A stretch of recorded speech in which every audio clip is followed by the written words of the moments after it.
नमस्कार दोस्तों, जय हिंद जय भारत। मैं हूँ CL Saini, CDRK Saini BEd classes में आप सभी का हार्दिक स्वागत है, अभिनंदन है। दोस्तों, हमारे चैनल की इस हेल्पलाइन नंबर पर आप द्वारा जो भी साइकोलॉजी के टॉपिक सेंड किए जाते हैं उन्हें हम ऑनलाइन समझाने का प्रयास करते हैं। दोस्तों, आज की लाइव क्लास के अंतर्गत हम आपको relationship between development and learning यानी कि विकास एवं अधिगम में संबंध इस टॉपिक के बारे में चर्चा करेंगे। आपकी परीक्षा में अक्सर ये प्रश्न कई बार पूछा हुआ है और प्रतियोगिता परीक्षा में भी ये प्रश्न कई बार आया हुआ है। तो दोस्तों, आप सब बने रहें हमारे साथ, हमारे इस चैनल के साथ। और दोस्तों, यदि आप हमारे इस चैनल पर पहली बार आए हैं तो हमारे इस चैनल को सब्सक्राइब करें और पास ही बने बेल आइकन के बटन को जरूर दबावें, जिससे हमारे द्वारा जब भी कोई न्यू लाइव क्लास चलाई जाती है या वीडियो अपलोड किया जाता है तो उनके नोटिफिकेशन आपको मिल सके और आप अच्छा अधिगम करते हुए परीक्षा की अच्छी तैयारी कर सको। दोस्तों, यहाँ पर सीखना जीवन भर चलने वाली एक प्रक्रिया है। इसका किसी विशेष आयु वर्ग से जोड़कर नहीं देखा जा सकता। यह अवश्य कहा जा सकता है कि अधिगम और विकास एक दूसरे से अंतर संबंधित है। विकास अधिगम को प्रभावित करता है और अधिगम भी विकास को प्रभावित करता है। विकास और अधिगम एक समान गति से आगे नहीं बढ़ता है। दोस्तों, यहाँ पर मैं आपको बता दूं, मैंने आपको पूर्व क्लासों में भी बताया है, जो अधिगम है ये अधिगम जीवन भर आजीवन चलता रहता है। बालक का जन्म होते ही बालक में अधिगम हो जाता है और जन्म उपरांत ही बालक का विकास भी शुरू हो जाता है। लेकिन जो अधिगम और विकास है इनमें आपस में संबंध होता है कि जब अधिगम होगा तो विकास होगा और जब विकास होगा तो अधिगम होगा। लेकिन क्या है, इनकी गति समान नहीं होती है। दोस्तों, जो अधिगम है यह आजीवन चलता है और विकास भी आजीवन चलता है। लेकिन जो अधिगम है कभी तेज गति से चलता है तो विकास धीमी गति से चलता है, और कभी विकास तेज गति से चलता है तो अधिगम धीमी गति से चलता है। तो यहाँ पर जो अधिगम और विकास है इसमें बहुत ज्यादा अंतर संबंध है। दोनों ही बालक के विकास में, बालक को अपने लक्ष्यों की ओर पहुंचाने में बहुत ही महत्वपूर्ण स्थान रखते हैं। जिन बालक बालिकाओं का अधिगम या विकास नहीं होता वो अपने जीवन में कुछ नहीं कर सकते, वो अपने जीवन की कामना नहीं कर सकते। यदि बालक का जीवन सफलता की ओर ले जाना है, अच्छे मुकाम हासिल करना है, तो बालक में अच्छा अधिगम भी होना चाहिए और बालक का अच्छी तरीके से विकास भी होना चाहिए। तभी जाकर जो जीवन का लक्ष्य है वो पूरा किया जा सकता है। शारीरिक विकास विशेषकर छोटे बच्चों में मानसिक और संज्ञानात्मक विकास में मददगार है। मानसिक और भाषाई विकास सामाजिक विकास एवं अधिगम को प्रत्यक्ष रूप से प्रभावित करता है। अर्थ निकालना, अमूर्त सोच की क्षमता विकसित करना, विवेचना करना, कार्य करना अधिगम की सर्वाधिक महत्वपूर्ण पहलू है। भावनाएं, दृष्टिकोण और आदर्श संज्ञानात्मक विकास के अभिन्न हिस्से हैं तथा भाषाई विकास मानसिक चित्रण, अवधारणाओं व तार्किकता से इनका गहरा संबंध है। दोस्तों, जो बालक होता है इस बालक में शारीरिक विकास होता है और बालक अपने शरीर की क्रियाओं के द्वारा ही अधिगम करता है। आप सब जानते हैं जो अधिगम होता है ये लर्निंग बाय डूइंग, करके सीखा जाता है। अब बालक में जब शरीर का विकास होगा, बालक स्वस्थ होगा, तभी वो अच्छा अधिगम कर पाएगा।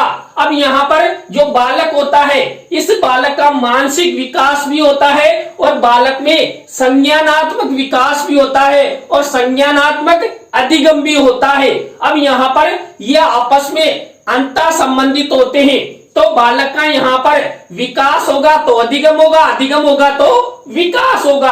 अब बालक का जो भाषाई विकास होता है ये सामाजिक वातावरण में होता है। बालक सामाजिक रूप से अधिगम करता है और अपना विकास करता है। ऐसे ही अपने परिवार का जैसा वातावरण होता है वैसे ही बालक उसमें अधिगम करता है और उन्हीं के अनुसार बालक का विकास होता है। यहाँ पर देखिए, जो भाषाई विकास है या सामाजिक विकास है, ये अधिगम को प्रत्यक्ष रूप से प्रभावित करते हैं, तभी जाकर बालक का विकास हो पाता है। देखिए बालक क्या करते हैं, किसी भी विषय वस्तु से संबंधित अर्थ निकालने लग जाते हैं, उनमें अमूर्त सोच उत्पन्न हो जाती है ये, और कई बार किसी भी कार्य के विषय में वो विवेचना करने लग जाते हैं। तो यहाँ पर अधिगम को इसी तरह सर्वाधिक बालक के जीवन में महत्वपूर्ण माना गया है। बालक में कई तरह की भावनाएं, दृष्टिकोण विकसित होते हैं और बालक इस समाज में कई आदर्श प्रस्तुत करता है और बालक का संज्ञानात्मक विकास होता है, अर्थात बालक इस वातावरण में जो वस्तुएं हैं, पदार्थ हैं, उनके बारे में जानता है, समझता है और अपना विकास करता है। इस वातावरण में वस्तुओं के बारे में जानेगा, पहचानेगा, ज्ञान प्राप्त करेगा, तभी बालक को अच्छा अधिगम होगा, और अच्छा अधिगम होगा तो उसका अच्छे से विकास हो सकेगा।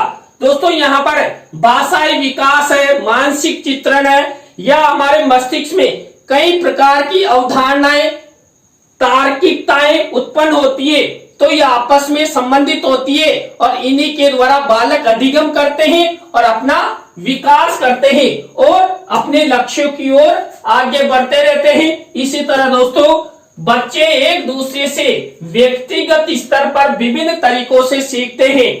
वे अनुभव के माध्यम से स्वयं करके या बनाकर, प्रयोग करने से, पढ़ने से, सुनने से, पूछने से इत्यादि जरियों से अभिव्यक्त करना सीखते हैं। दोस्तों जो बालक होते हैं इस वातावरण में क्या करते हैं, अन्य लोगों से भी सीखते हैं और कई बार खुद से भी सीखते हैं, यानी कि लर्निंग बाय डूइंग। कई बार बालक अपने पूर्व अनुभवों के द्वारा नवीन अनुभव वो अपने जीवन में ग्रहण करते हैं। और कई बार देखिए बालक विद्यालयों में पढ़ने से, सुनने से या किसी से प्रश्न पूछने पर बालक को अच्छा अधिगम होता है। अब दोस्तों यहाँ पर बालक का अच्छा अधिगम होगा तो बालक में क्या होगा, अच्छा विकास भी होगा और वो अपनी भावनाओं को अच्छी तरह अभिव्यक्त कर सकेगा।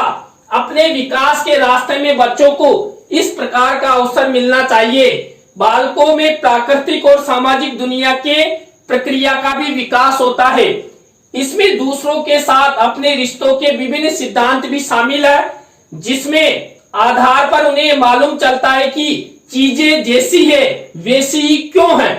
साथ ही उन्हें मालूम चलता है कि कारण और कारक के बीच क्या संबंध है और कार्य और निर्णय लेने के क्या आधार है। दोस्तों इस संसार में, इस सामाजिक वातावरण में जब बालक का जन्म होता है तो बालक धीरे धीरे अधिगम करने लग जाता है और ये सांसारिक वस्तुएं हैं, ये जो हमारे रिश्ते हैं, ये सामाजिक वातावरण है, इसके बारे में जानने लग जाता है कि ये वस्तु क्यों बनी, इसका आधार क्या है और हमारे पूर्वज किस तरह रहते थे और हमें वर्तमान में क्या करना चाहिए। जिस तरह मेरा भी खुद का भी विकास हो और दूसरों का भी विकास हो, तो इस संसार में बालक जन्म लेने के बाद कई तरीके का अधिगम करता है, जिससे उसका विकास होता है और वह अपना विकास आगे करता रहता है। तो यहाँ पर जो बालक का अधिगम है या बालक का जो विकास है उससे रिलेटेड कई प्रकार के सिद्धांत होते हैं।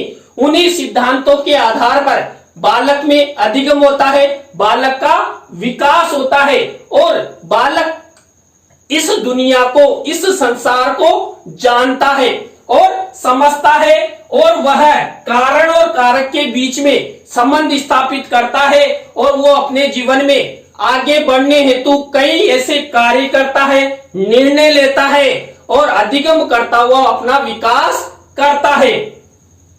इसी तरह दोस्तों यहाँ पर शारीरिक विकास के उच्च स्थिति की अवस्था में अधिगम या सीखने की प्रक्रिया तीव्र एवं स्थायी रूप में होती है और शारीरिक विकास के अच्छी स्थिति में होने पर ही अधिगम की प्रक्रिया धीमी हो जाती है। दोस्तों यहाँ पर क्या होता है, जो बालक होते हैं, बालक कई प्रकार का अधिगम करते हैं। बालकों में विभिन्न अवस्थाएं होती है। दोस्तों पूर्व क्लास में मैंने आपको अवस्थाओं के बारे में बताया कि बालक कौन कौन सी अवस्थाओं से गुजरता है और अपना विकास करता है, अधिगम करता है।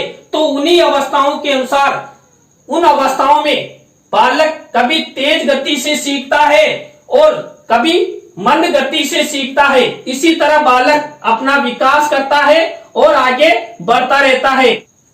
इसी तरह दोस्तों संज्ञानात्मक विकास की उचित स्थिति ही अधिगम को उच्च एवं स्थायी बनाती है। दोस्तों बालकों के जीवन में जो संज्ञानात्मक विकास होता है, ये संज्ञानात्मक विकास ही बालकों को उच्च स्तर तक लेके जाता है और जो समझ उनमें विकसित होती है वही स्थायित्व को प्राप्त करती है। सामाजिक विकास की प्रभावशीलता ही प्रभावी अधिगम का मार्ग प्रशस्त करती है।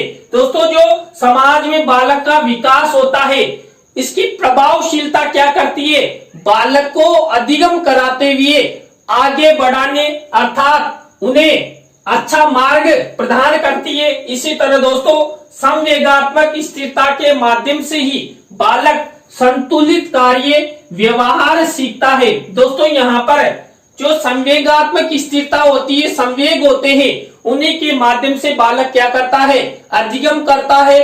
अधिगम करते हुए वो अपना व्यवहार परिवर्तन करता है और व्यवहार परिवर्तन के द्वारा ही वो अपना विकास करता है। इसी तरह दोस्तों यहाँ पर नेक्स्ट बिंदु है, नैतिक विकास के आधार पर ही छात्र नैतिक कार्यों को एवं गतिविधियों को सीखता है। दोस्तों आप सब जानते हैं, जो मैंने आपको बताया था, जो बालक होते हैं, जो व्यक्ति होते हैं, उनके विकास के कुछ आयाम हैं। उनमें एक विकास का आयाम था नैतिक विकास।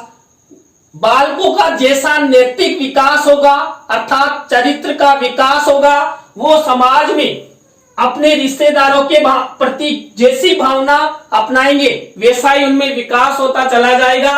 मानसिक विकास के आधार पर ही छात्रों के द्वारा तर्क, चिंतन एवं खोज संबंधी गतिविधियां सीखी जाती है। दोस्तों बालकों का अच्छा मानसिक विकास होगा तो वो समाज में क्या कर सकते हैं, अच्छा तर्क कर सकते हैं, अच्छा चिंतन कर सकते हैं। और दोस्तों यदि अच्छा चिंतन करेंगे तो नई नई रचनात्मक कार्यों को आगे बढ़ाने में अपनी भूमिका निभाएंगे और कई प्रकार के रिसर्च उनके द्वारा किए जाएंगे। उनके जीवन में जो भी समस्याएं हैं उन समस्याओं को दूर करने का प्रयास करेंगे। तो दोस्तों आज की लाइव क्लास में हमने आपको विकास एवं अधिगम में जो संबंध है उसको बताया। दोस्तों आज की लाइव क्लास आपको कैसी लगी कमेंट्स में हमें जरूर बताएं। अच्छी लगी हो तो लाइक करें, कमेंट्स करें और अपने अपने दोस्तों को जरूर शेयर करें। इसी तरह आप सब हमारे चैनल का जरूर सपोर्ट बनाए रखेंगे तो आप द्वारा हमारे इस हेल्पलाइन नंबर पर जो भी साइकोलॉजी के कंटेंट भेजे जाएंगे उन्हें हम यथाशीघ्र बनाने का प्रयास करेंगे। तो दोस्तों आज की लाइव क्लास में बस इतना ही। न्यू लाइव क्लास के साथ हम आपसे फिर मिलेंगे CDRK सैनी बीएड क्लासेज में। जय हिंद, जय भारत, राम राम साहब।